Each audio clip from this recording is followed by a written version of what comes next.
2025 நம்மளுடைய வாழ்க்கையில் ஒரு பெரிய மாற்றம் இருக்குமா? நான் எதிர்பார்க்குற விஷயங்கள்லாம் 2024 பல விஷயம் நடக்கலைங்க. ஆனால் இந்த 2025 என்னோட வாழ்க்கையில் பெரிய மாற்றத்தை எதிர்பார்த்து நான் காத்திருக்கிறேன் அப்படின்னு ஒரு வருட காலமாக அதிகமாக எதிர்பார்க்கும் நம்மளுடைய நேயர்களுக்காக ஒரு அற்புதமான செயல்பாடு இந்த 2025 நடக்க போகுது. அப்படி என்ன நடக்க போகுது அப்படின்னு பார்த்தீங்கன்னா, எப்பவுமே வருட கோள்களான சனி பகவான், ராகு பகவான், கேது பகவான் இவங்கெல்லாம் பார்த்திங்கன்னா எப்பவுமே அவங்கவுங்களுடைய காலங்கள் கடந்து போகும்போது கிரகங்கள் பயிற்சி ஆகிறதுங்கிறது இயல்பு. ஆனால் இந்த 2025 பார்த்திங்கன்னா ஒரு மறக்க முடியாத ஒரு மிகப்பெரிய ஒரு செயல்பாடு நடக்குங்க. இந்த செயல்பாடானது கிட்டத்தட்ட ஒரு 29-30 வருஷத்துக்கு ஒருக்க தான் நிகழும். என்னங்க அப்படி என்ன நிகழப்போகுது? என்ன பெரிய ஒரு மாற்றத்தை கிரகங்கள் கொடுத்துற போகுது அப்படிங்கிற ஒரு கேள்வி இருக்குது பார்த்தீங்களா? ஸோ அந்த கேள்விக்கான பதில் என்னென்னா, சனி பகவான் மற்றும் ராகு பகவான் அதே போல் குரு பகவான் இந்த 3 கிரகங்களுமே இந்த 2025 துவக்கத்திலேயே அப்படியே டிரான்ஸ்ஃபர் ஆக போகிறாங்க. சனி பகவான் பார்த்திங்கன்னா இந்த மார்ச் 29 கும்பத்திலேருந்து காலபுருஷன் ராசிக்கு 11ஆம் இடமான கும்பத்திலேருந்து மீன ராசிக்கு ட்ராவல் பண்ணுறாரு. இப்போ 11ஆம் இடத்துல உட்காந்து கிட்டத்தட்ட பல வேற ஆட்டி படைத்த சனி பகவான் 12ஆம் இடத்துல விரயஸ்தானம் அப்படின்னு சொல்லுவோம். காலபுருஷனுக்கு அது விரயஸ்தானம், விரயஸ்தானத்தில் அமர போகிறார். அது மிகப்பெரிய ஒரு மாற்றத்தை நம்மளுடைய சனி பகவான் கொடுக்கார். அதுக்கு அடுத்தபடியாக பார்த்திங்கன்னா குரு பகவான் பார்த்திங்கன்னா கரெக்டாக அந்த மே மாதம் 14ஆம் தேதி பயிற்சியாளர் ரிஷபராசிலேருந்து மிதுன ராசிக்குள்ள பயிற்சியாளர். இந்த ராகு பகவான் பார்த்திங்கன்னா அடுத்த செகண்ட் அந்த ஒரு கிட்டத்தட்ட ஒரு 4 நாள் 5 நாள் கேப்பில் ராகு பகவான் என்ன பண்ணுறாங்க, 12 இருக்க ராகு 11க்கு வராரு, 6 இருக்க கேது 5க்கு வராரு. அதாவது காலபுருஷன் ராசிக்கு 6, 5ன்னு சொல்லியிருக்கேன். உங்களுடைய சுய ராசிக்கு கிரகங்களுடைய அமைப்பு மாறும். அப்படி மாற்றங்கள் நிகழும்பொழுது, ஏன்னா 2 கிரகம் மாறினாலே நம்மளுடைய வாழ்க்கையில் ஒரு ஏற்றமும் இருக்கும், சில நேரங்களில் இறக்கமும் இருக்கும். அப்போ 3 கிரகங்கள் ஒரு ராஜ கிரகங்கள் என்று கருதப்படுகின்ற கிரகங்களாகிய 2 கிரகங்களும், நிழல் கிரகங்கள் என்று கருதப்படுகின்ற 2 கிரகங்களும் பயிற்சி ஆகிறதுனால உங்களுடைய வாழ்க்கையில் மிகப்பெரிய ஒரு ஏற்றமான சூழ்நிலைகள். யாருமே இந்த 2025 நான் தோத்துட்டேன், என்னோடய வாழ்க்கையில் எதுவுமே நடக்கலை அப்படின்னு சொல்கிறதுக்கான வாய்ப்புகளே இந்த 3 கிரகங்களும் கொடுக்க போக கிடையாது. கிட்டத்தட்ட ஒரு 5 மாதங்கள் சில ராசிகளுக்கு ஹை லெவல், அதே போல் ஒரு கிட்டத்தட்ட ஒரு 7 மாதங்கள் சில ராசிகளுக்கு ஹை லெவல். ஸோ அப்போ பிரித்து கொடுக்க போகிறாங்க. இந்த 2025 12 ராசி நேயர்களுக்குமே ஒரு என்ன சொல்லணும், ஒரு அண்ணன் தம்பி உறவு இருந்தால் என்ன பண்ணுவோம், நீ இவ்வளோ ரூபா வச்சுக்கோ, நீ இவ்வளோ ரூபா வச்சுக்கோ, யாரும் கஷ்டப்படாத அப்படின்னு சொல்லுவாங்க பார்த்தீங்களா? ஸோ அந்த கஷ்டப்படாத நிலைமைகளை இந்த வருஷத்தில் நான் கஷ்டப்பட்டேன் அப்படின்னு சொல்லி யாருமே அதிகமாக சொல்லாத நிலைமைகளை நம்மளுடைய 3 கிரகங்களுமே உங்களுக்கு வாய்ப்பை கொடுக்கறதுனால இந்த 2025 நம்ம அனைவருமே அமோகமாக உண்மையாகவே வரவேற்கலாம். உலகியல் ரீதியாக என்னென்ன மாற்றங்கள் அப்படின்னு சொல்லி பார்த்தீங்கன்னா, பொருளாதார ரீதியாக தடைகள் விலக போகுது. பொருளாதாரம் நல்லா புழக்கம் இருக்கும், பணப்புழக்கம் இல்லைன்னு சொல்லக்கூடிய சூழ்நிலைகள் மக்களுக்கு இருக்காது. என்கிட்ட ஓரளவுக்கு இருக்குது, எனக்கு ஏற்ற மாதிரி இருக்குது அப்படின்னு நீங்கள் சொல்லக்கூடிய வாய்ப்புகள் உண்டு. அதே போல் 12ஆம் இடத்துல சனி பகவான் காலபுருஷன் ராசிக்கு 12 மீன ராசிக்கு சனி பகவான் வர்றதுனால சில இயற்கை சீற்றங்கள் உண்டு. அதாவது கடல் அந்த பக்கம் கொஞ்சம் கொந்தளிச்சு அப்படின்னு சொல்லி சில ஏரியாக்களில் கடல் சீற்றங்கள் உண்டு. அந்த மழை சம்மந்தப்பட்ட விஷயங்களில் சில ஏரியாலாம் ரொம்ப பாதிக்கும். அது பார்த்திங்கன்னா நம்ம சென்னை சம்மந்தப்பட்ட அதே போல் பெருநகரங்களில் கொஞ்சம் மலைகளால் சில பாதிப்புகள், கடல் சார்ந்த பகுதிகளில் கொஞ்சம் பாதிப்புகள்லாம் இருக்கிறதுக்கான வாய்ப்புகள் உண்டு அப்படின்னு பார்க்குறோம். ஸோ அதுக்கு அடுத்தபடியாக அந்த உலகியல் ரீதியாக இன்னொரு பெரிய மாற்றம், யாரெல்லாம் சினித்துறையில் சின்னத்திரை, பெரிய திரை, யூடியூப் மற்றும் இந்த திரைகளில் தன்னுடைய திறமையை காட்டணும்னு ஆசைப்பட்டு நான் போராடிக்கிட்டு இருக்கேன் அப்படின்னு சொல்லி எதிர்பார்த்துருக்க நம்மளுடைய நேயர்கள் யாராக இருந்தாலும் சரி, இந்த ராகு பகவான் 11 வந்து உங்களுடைய முழு திறமையும் வெளிக்காட்டுவதற்கான ஒரு வாய்ப்பை அள்ளி வழங்க போகிறார். அப்போ சினி ஃபீல்டில் உள்ளவங்க ஹை பொசிஷன் போவதற்கான வாய்ப்பு உண்டு. திறமை உள்ளவர்கள் வெளியே கொண்டு வருவார். அதான் விஷயம். நான் சும்மா உட்காந்தேன், வீட்டில் உட்காந்தேன், என்னை தேடி வந்து கொடுப்பாங்கன்னு சொல்ல முடியாது. உங்களுக்கு திறமை இருந்தால் உறுதியாக சினி ஃபீல்டில் உள்ள அத்தனை பேருமே திறமை உள்ளவர்கள் தன்னுடைய முழு திறமையை வெளியே கொண்டு வந்து இந்த 2025 நான் சாதிச்சேன்னு சொல்லி எண்ட் ஆஃப் பாயிண்டில் பேட்டி கொடுக்குற அளவுக்கு கிரகங்களுடைய இயக்கம் இருக்க போகிறது. அதே போல் இன்னும் சில மாற்றங்கள் உண்டு. நம்ம அரசியல் சம்பந்தப்பட்ட விஷயங்களில் ஒரு மிகப்பெரிய நிகழ்வு ஏற்பட போது, அரசியலில் புதிதாக உருவாகின்ற நம்மளுடைய அரசியல்வாதிகள் அதே போல் தன்னுடைய திறமையை நான் காட்டுவேன்னு சொல்லி தைரியமாக இறங்கியிருக்க சில நடிகர்கள், அரசியல்வாதிகள் எல்லாருமே சிறப்பான ஒரு பதவிக்கு போவாங்க. அவங்களுடைய திறமை வெளியே கொண்டு வரப்படும். நடிகர்கள் ஆல்ரெடி திறமையை கொண்டு வருவாங்க. அதே போல் அரசியல்வாதிகளில் சில தவறுகள் செய்யும் அரசியல்வாதிகள் சுட்டி காட்டப்படுவார்கள். யாரெல்லாம் நம்ம தவறு செய்கிறது வெளியே தெரியல, நம்ம பயப்பட தேவையில்லை அப்படின்னு சொல்லி அரசியலில் சில தவறுகளை மக்களுக்கு தெரியாதவாறு செஞ்சுக்கிட்டு இருக்க அரசியல்வாதிகள்லாம் யார் யார் அதிகமாக தவறு செய்கிறா, அவங்களுடைய உண்மையான சுயரூபம் என்னங்கிறதை சனி பகவான் உறுதியாக இந்த வருடத்தில் சுட்டி காட்ட போகிறாரு.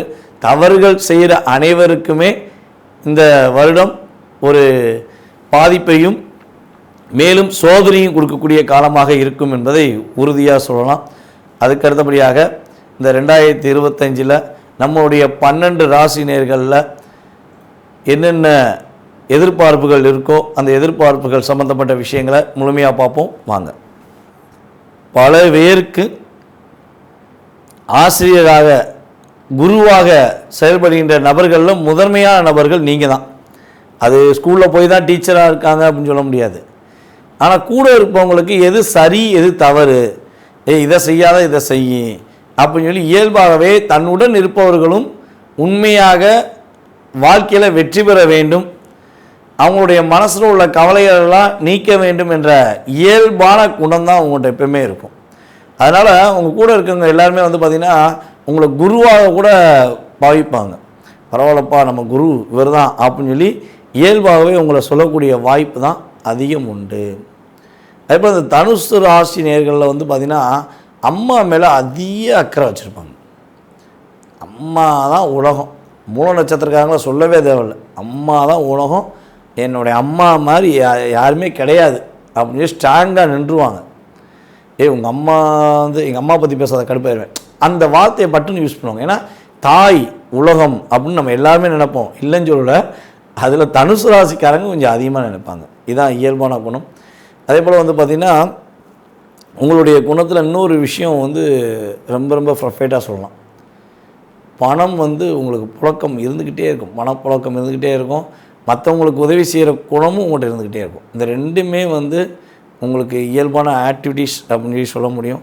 ஸோ இவ்வளோ அற்புதமான ஆக்டிவிட்டீஸ் கொண்ட உங்களுக்கு இந்த 2025 ஏற்படுகின்ற மாற்றங்கள் அப்படின்னு சொல்லி பார்க்குறதுக்கு முன்னாடி 2023 to 24 அந்த ஒரு 1.5 இயர்க்குள்ளே உங்கள் லைஃப்பில் என்னென்ன விஷயங்களில் சில மன அழுத்தங்களை சந்திச்சிருப்பீங்க, என்னென்ன விஷயங்களை தாக்கம் முடிந்திருக்கும் அப்படின்னு சொல்லி பார்த்தா, நீங்கள் பல போராட்டங்கள், பல சிக்கல்கள், பல நம்பிக்கை துரோகங்கள் அப்படிங்கிற விஷயங்கள் தான் அதிகமாக இந்த 1.5 வருடத்தில் சந்திச்சிருப்பீங்க.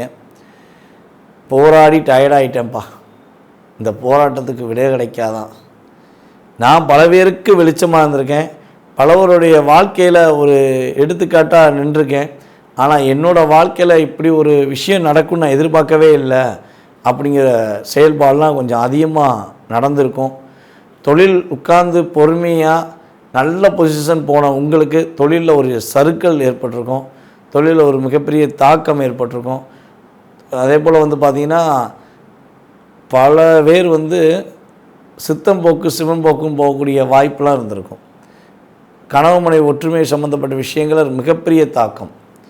கணவன் மனைவியை புரிஞ்சுக்கல, மனைவி கணவனை புரிஞ்சுக்கல, என் வீட்டுக்காரனை புரிஞ்சுக்கிட்டால் போதுங்க, எனக்கு வேறு எதுவுமே தேவையில்லைன்னு சொல்லி நம்முடைய தனுசு ராசினியர்கள் சொல்லிப்பதற்கான வாய்ப்புகள் உண்டு.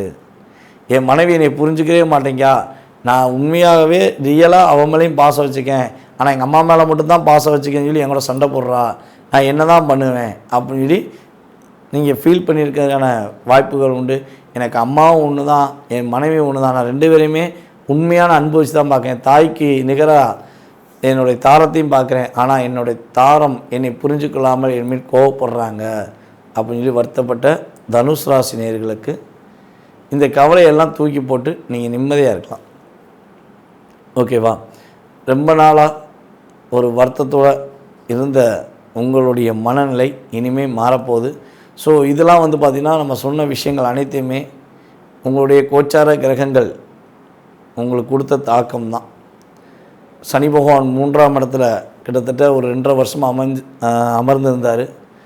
உங்களுடைய முயற்சியில் மிகப்பெரிய தாக்கம் இருந்துச்சு. உங்களுடைய உங்களை விட வயது குறைந்த நபர்கள் உங்களை புரிஞ்சுக்கிறாமல் நிறைய விஷயங்களில் உங்களை கஷ்டப்படுத்தினாங்க. உங்களுடைய தன்னம்பிக்கை கொஞ்சம் டிஸ்டர்பன்ஸ் ஆச்சு. ஸோ இந்த நிலையிலலாம் நீங்கள் ரொம்ப கஷ்டப்பட்டீங்க. அதே போல் வந்து பார்த்திங்கன்னா புதிய வண்டி ஏதாவது வாங்கி லாக் ஆகிருப்பீங்க. வண்டி வாகனங்கள் வாங்கினதில் நிறைய சிரமம் ஏற்பட்டிருக்கும். வீடு வாஸ்து ரீதியாக கட்டாமல் இருந்திருப்பீங்க. ஸோ இதெல்லாம் உங்களுக்கு கடந்த கால நிகழ்வுகளாக இருந்தது உண்மை என்றால் உங்களுடைய மேலான கருத்துக்களை கீழே வந்து கட்டாயமாக கொடுங்க. ஸோ எப்போவுமே நம்மளுடைய இயல்பான ஆக்டிவிட்டிஸ் என்னென்னா, ஜாதகம் பார்க்க வந்தாங்கன்னா ஃபஸ்ட்டு அவங்க ஜாதகத்தை வாங்கி வச்சு அவங்களோட டீட்டெயில்ஸ் அதாவது டேட் ஆஃப் பர்த் டைம்லாம் வாங்கிட்டு அவங்க அக்கௌண்ட்டில் பணம் போட்ட பிறகு அவங்களுக்கு கடந்த கால நிகழ்வுகளில் மறக்க முடியாத விஷயங்கள், அதே போல் பாதிப்பு நன்மைகள் 2யுமே வந்து சொல்லிடுவேன். ஸோ ஆமான்னு அவங்க சொன்னப்போ தான் ஜாதகத்துக்குள்ளே போவோம். ஸோ அதே மாதிரி தான் இந்த கோச்சார பலன்கள், இந்த நியூ இயர் பலன்கள் அப்படி உங்களுக்கு சொல்லணும்னு ஆசைப்பட்டேன். ஸோ அப்படி தான் 12 ராசி நேயர்களுக்குமே சொல்லியிருக்கோம். ஸோ இந்த பாதிப்பு தன்மையெல்லாம் நடந்தது அப்படின்னா உங்களுக்கு தசாபுத்தி அமைப்பு கட்டாயமாக சாதகம் இல்லாமல் இருந்திருக்கும். ஸோ அதனால் அப்படியே 80% நடந்திருக்கும். சில நேரங்களில் சில பேருக்கு வந்து பார்த்திங்கன்னா தசாபுத்தி அமைப்புகளை கொஞ்சம் சாதகமாக இருந்துச்சுன்னா ஒரு 20% 30% தான் அந்த பாதிப்போட தன்மையை நீங்கள் உணர்ந்திருப்பீங்க. ஆனால் உணராமல் இருக்க முடியாது. கட்டாயமாக உணர்வுகள் இருக்க தான் செய்யும், பாதிப்பு தன்மை இருக்க தான் செய்யும். ஸோ அது ஹை லெவலில் இருக்கா கொஞ்சமாச்சு இருந்துச்சா அப்படிங்கிறது உங்கள் சுய ஜாதகம் தான் நிர்ணயம் பண்ணும்.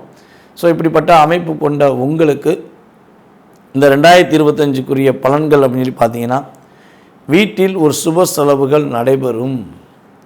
உங்கள் வீட்டில் ஏதோ ஒரு விஷயத்துக்காண்டி சுப செலவு, அது வந்து கல்யாணமாக இருக்கலாம், அது வீடு கட்டுறக்குரிய விஷயமா இருக்கலாம், அல்லது உங்கள் குழந்தைகளுக்குரிய மகிழ்ச்சிகரமான விஷயங்கள் எதுவாச்சும் இருக்கலாம். ஸோ வீட்டில் சுப செலவு உறுதியாக உண்டு. திருமண பாக்கியத்துக்குரிய விஷயங்கள் சிறப்பாக நடைபெற போது உங்களுக்கு ஏற்ற ஒரு வாழ்க்கை துணையை இந்த வட்டம் நீங்கள் அமைச்சிக்கிருவீங்க. உங்களுடைய மனசில் பல நாளாக நடக்குமா நடக்காதா, நடக்கவே வாய்ப்பில்லையா அப்படின்னு நீ நினச்சிக்கிட்டு இருந்த விஷயங்கள் இனிமேல் நடப்பதற்கான வாய்ப்புகள் உண்டு. உங்களுடைய உடல் ஆரோக்கியத்தில் ஏற்பட்ட பாதிப்புகள், உடல் ரீதியாக ஏற்பட்ட பாதிப்புகள் வந்து இந்த 2025 கிட்டத்தட்ட ஒரு ஏப்ரல் டு மேக்கு அப்புறம் நல்ல பலன்கள் அதிகமாக நடக்க போகுது. நீங்கள் எதிர்பார்த்த விஷயங்களில் நல்ல பலன்கள் உண்டு. ஸோ அதே போல் வந்து உங்களை புரிந்து கொள்ளாமல் உங்களை விட்டு பிரிஞ்சிடணும்னு நினச்சி பிரிஞ்சு போன நட்பு மற்றும் உறவுகள் உங்களை தேடி வந்து பேசுவதற்கான வாய்ப்புகள் உண்டு. புதிய தொழில் தொடங்கலாம் அப்படின்னு நீங்கள் நினச்சிக்கிருந்தீங்கன்னா கட்டாயமாக இந்த வட்டம் நீங்கள் புதிய தொழில் தொடங்கி அதன் மூலமாக நல்ல லாபத்தை சம்பாதிப்பீங்க. அப்போ கவலைப்பட வேண்டாம், யோசிக்க வேண்டாம். மே மாதத்துக்கு அப்புறம் புதிய தொழில் கட்டாயமாக தொடங்குங்க. ஏன் மே மாதம் வரையும் தொடங்க வேண்டாம் அப்படின்னு சொல்கிறேன்னா, சனி பகவான் தான் ஃபஸ்ட்டு பயிற்சியாகிறார். அவர் பயிற்சியாகி என்ன பண்ணுவார்னா, உங்கள் ராசியை 10ஆம் இடமா தொழில் ஸ்தானத்தை பார்ப்பார். அப்போ 10ஆம் இடமா உங்களுடைய தொழில் ஸ்தானத்தை அவர் பார்க்குறதுனால, உங்கள் ராசியை பார்ப்பதுனால கொஞ்சம் அவசரப்பட வேண்டாம். குரு பார்வை, உங்களுடைய ராசிநாதனாகிய குரு மே மாதத்துக்கு அப்புறம் நம்முடைய மிதுன ராசிக்குள்ள நுழைஞ்ச பிறகு சமசத்ம பார்வை கிடைக்கிறனால உங்களுக்கு தொழில் ஸ்தானத்தில் ஒரு அங்கீகாரம் கிடைக்கும். அப்போ நீங்கள் தொழில் பண்ணிங்கன்னா உங்களுக்கு கட்டாயமாக நீங்கள் எந்த தொழில் பண்ணணும்னு நினச்சி பிளான் போடுறீங்களோ அந்த தொழிலை பர்ஃபெக்டாக பண்ணுவீங்க. அதை விட்டுட்டு நீங்கள் அவசரப்பட்டு ஏதாவது மாட்டிக்கக்கூடாதுங்கிறக்காண்டி சொல்கிறேன். ஸோ அதே போல் வந்து பார்த்திங்கன்னா மே மாதம் வரையும் அப்பாவுடைய உடல் ஆரோக்கியம் சம்மந்தப்பட்ட விஷயங்களை கொஞ்சம் கவனம் செலுத்துங்க. அப்பா ஏதாச்சும் உங்களை தேவையில்லாமல் பேசுகிறாங்க அப்படின்னு நினச்சிங்கன்னா கொஞ்சம் சண்டை வீண் வம்புகள்லாம் செய்யாமல் கொஞ்சம் நகர்ந்து போயிருங்க. அப்படி நகர்ந்து போயிட்டீங்கன்னா பாதிப்பு கிடையாது. அதை விட்டு அவங்கள புரிய வைக்கன்னு சொல்லி நீங்கள் உணர்ச்சப்பட்டீங்கன்னா மாட்டிக்கிடுவீங்க. மே மாதத்துக்கு மேலே அந்த தன்மையும் குறைஞ்சிரும், கவலைப்பட மாட்டோம். கிட்டத்தட்ட மே டு ஆகஸ்ட் அக்டோபர் வரையும் பிரச்சனை கிடையாது. அதுக்கப்புறம் ஒரு 2 மாதம் சிக்கல், அதுக்கப்புறம் சரியாயிடும். ஸோ இந்த விஷயங்கள்லாம் நீங்கள் கரெக்டாக ஃபாலோ பண்ணிங்கன்னா சூப்பராக இருக்கும். அதுக்கப்புறம் அரசியல்வாதிகள் அங்கீகரிக்கப்படுவார்கள். நீங்கள் அடிப்படை உறுப்பினர் கூட அரசியலில் இருக்கலாம். ஸோ இந்த அடிப்படை உறுப்பினர் வந்து நீங்கள் ஹை லெவலுக்கு போவீங்க, உங்களுக்கான அங்கீகாரம் கிடைக்கும். பரவாயில்ல, ரொம்ப வருஷமாக இருக்காரியா, இவரை அந்த எலெக்ஷன் நிப்பாட்டு, இவருக்கு வந்து இந்த போஸ்டிங் கூட மீறி உங்களுடைய அரசியல் வாழ்க்கையில் ஒரு மாற்றத்தை எதிர்பார்த்து கொண்டிருக்கும். உங்களுக்கு ரொம்ப பெரிய மாற்றம் உண்டு. ஸோ அதே போல் வந்து பார்த்திங்கன்னா கடன் பிரச்சனை கொஞ்சம் மீள்வதற்கான வாய்ப்பு உண்டு. கடன் சுமை ரொம்ப பிரச்சனையாக இருக்குது, கடன் அடைக்க முடியல, கடன் வாங்கிட்டே தான் இருக்குன்னு சொல்லி வருத்தப்படுற நம்மளுடைய தனுசு ராசினியர்களுக்கு உறுதியாக கடன் சுமையிலிருந்து மீள்வதற்கான ஒரு அற்புதமான காலகட்டம் என்று சொல்லலாம். தனுசு ராசிக்காரங்க வண்டி வாங்கணும்னு ஆசைப்பட்டால் கட்டாயமாக செகண்ட் ஹேண்டில் வண்டி வாங்க வேண்டாம், உறுதியாக புதிய வண்டி வாங்குங்க. புதிய வண்டியுமே வந்து பார்த்திங்கன்னா மே மாதத்துக்கு மேலே வாங்க, அதுக்கு முன்னாடி வண்டி வாகனங்கள் வாங்க வேண்டாம். அதே போல் காதல் சம்மந்தப்பட்ட விஷயங்களை கவனம் செலுத்தணும். தனுசு ராசியில் யாரெல்லாம் காதல் பண்ணிக்கிருக்கீங்களோ காதலை வந்து வெளிப்படுத்துகிற விதம் ஒன்று இருக்குது. ஸோ கரெக்டாக வெளிப்படுத்தணும், இல்லைன்னா உங்களுக்கு காதல்னால் சில பாதிப்புகளை சந்திக்கக்கூடிய சூழ்நிலை ஏற்படும். அதுபோல் தாயாருடைய உடல் ஆரோக்கியத்தில் உள்ள பிரச்சனை விலக போது சம்டைம் வந்து ஒரு 60% விலகிறோம். சின்ன சின்ன பிரச்சனை இருக்குன்னா அதுக்கான சரியான மருத்துவரை கொஞ்சம் கூட யோசிக்காமல் உடனே பாருங்கள், ஓகேவா? ஸோ இதெல்லாம் கரெக்டாக ஃபாலோ பண்ணிங்கன்னா இந்த 2025 ஆனது தனுசு ராசினியர்களுக்கு மிகப்பெரிய ஒரு அற்புதமான ஒரு பொற்காலமாக இருக்கும் என உறுதியாக சொல்ல முடியும்.